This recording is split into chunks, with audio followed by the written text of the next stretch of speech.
Hi there, everybody. Great to be with you again today.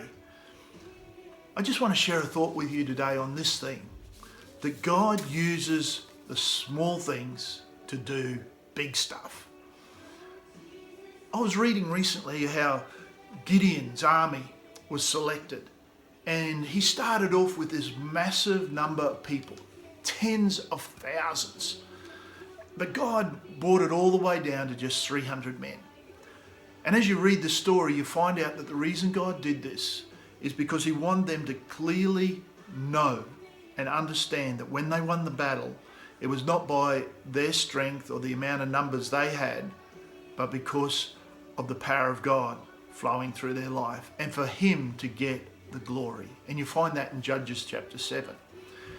God so often wants to use the small things so that his glory can clearly be displayed.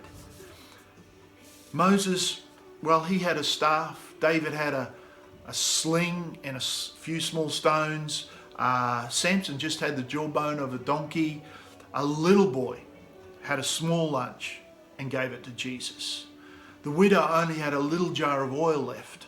And Dorcas in the book of Acts was simply using a needle and a thread to bring great blessing to her community.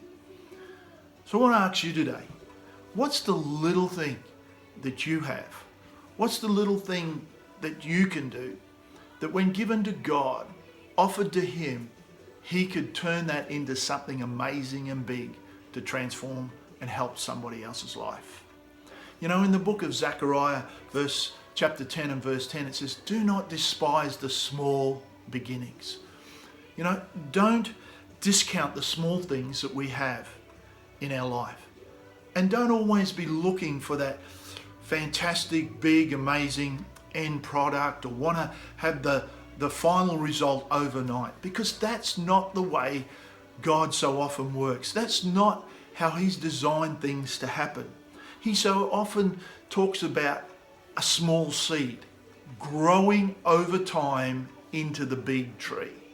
And that's how he works. A small seed planted, watched over, watered to grow. You know, God inhabits the tiny seed. He empowers the small deed that we do. He is just as great, just as powerful, and just as amazing in the little stuff as in the big things as well. And Jesus told us to be faithful in little before we could handle the much. Why is that? Well, we have to learn to be patient in the process. Bible says that God is working in you, giving you the desire and power to do what pleases him.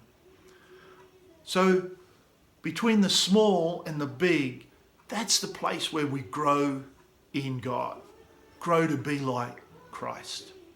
So let me encourage you today. Look out for that small moment.